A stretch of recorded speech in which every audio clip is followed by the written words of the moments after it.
అందరికీ నమస్కారం అండి. ఈరోజు నేను చేయబోతున్న వీడియో ఏంటంటే, ఏడవ శక్తిపీఠమైన కొల్హాపురి మహాలక్ష్మి.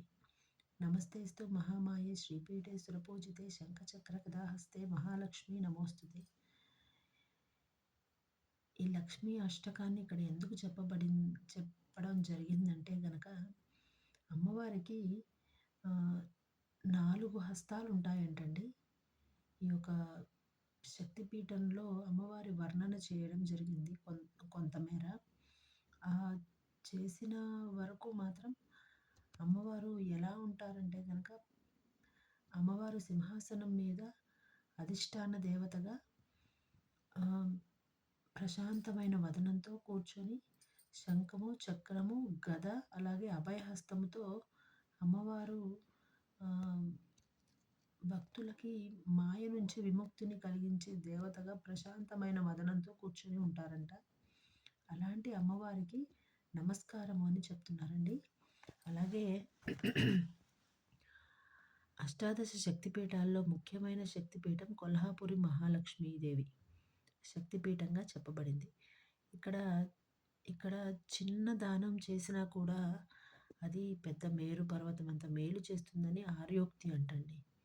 చిన్న దానమైనా చేయొచ్చంట. అది ఎలా అంటే గుడిలో అన్నదానం రూపంగా కావచ్చు, లేదంటే అంటే దానమని ఎందుకని చెప్పబడిందంటే, అమ్మవారికి మనమేమీ ఇవ్వలేము. ఆవిడ ఆవిడే ఆవిడ ముందే మనము చేతులు జోడించి ఆవిడనే ఎన్నో కోరికలు కోరి కావాల్సినవి అడుగుతూ ఉంటాం కాబట్టి, ఆవిడకి మనమేమీ ఇవ్వలేము. ఏది ఇచ్చినా గానీ అక్కడ అక్కడికొచ్చే భక్తులకి ఉపయోగపడే విధంగా ఇవ్వాలని అన్నట్లుగా ఇక్కడ చెప్పబడింది. దానం అంటే మరి ఎవరైతే శరణార్థులు లేదంటే ఎవరైతే అవసరం ఉన్నవాళ్ళు ఉంటారో వాళ్ళకి మాత్రమే దానం చేయాలి.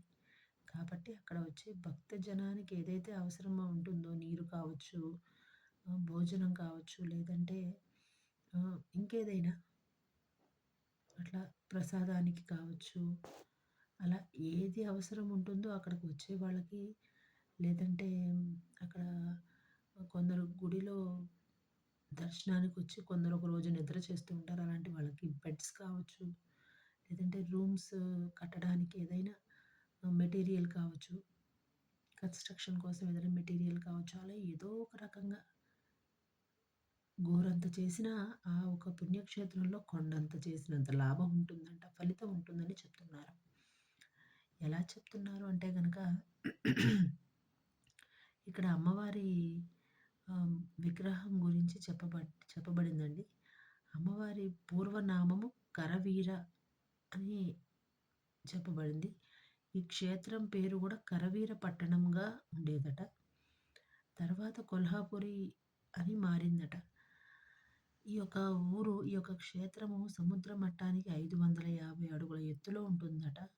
అలాగే 9వ శతాబ్దంలో క్రీస్తు శకం 9వ శతాబ్దంలో ఈ మహాలక్ష్మీదేవి ఆలయాన్ని నిర్మించడం జరిగిందంట. చరిత్రకారుల భావన అంట అది. పద్మావతీదేవి పురం వంటి కొల్హాపురంలో కొలువైనది. కరుణ మాత్రాన వీరత్వమునొసగే కరవీర పురవాసిని. విభూతి అనగా ఐశ్వర్యప్రదమైన శివలింగమును కిరీటంపై ధరించి వాత్సల్యంతో కోరిన వారికి సంపదలొసగే సచ్చిదానంద స్వరూపిణి ఓ లక్ష్మీదేవి నీకు జయము కలుగుగాక అని అంటున్నారు. ఇంకా అమ్మవారు ఎలా ఉంటారంట అంటే గనక ఆవిడ పీఠం మీద ఎలా కూర్చుంటారో చెప్పుకున్నాము.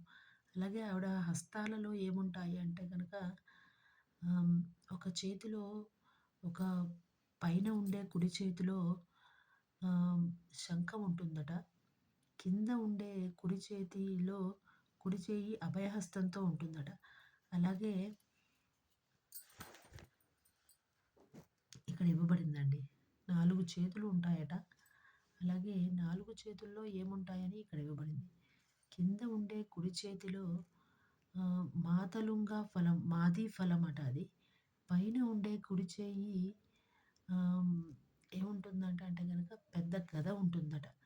అలాగే పైన ఉన్న ఎడం చేతిలో డాలు ఉంటుందట. కింద ఉన్న ఎడం చేయి పానపాత్రగా ఉంటుందట.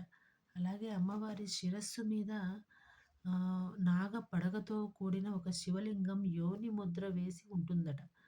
చంద్రఘంటాదేవి కిరీటంలో ఉండే గంటే ఈ లక్ష్మీదేవి కిరీటంలోని శివలింగంగా మారిందని పెద్దల ప్రవచనమటండి.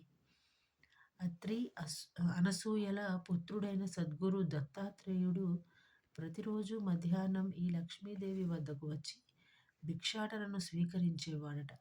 వింధ్యా గర్వమణచిన అగస్త్యుడు కొల్హాపురి క్షేత్రం దర్శనంతో దేవి సాక్షాత్కారం పొందాడట ఆయన.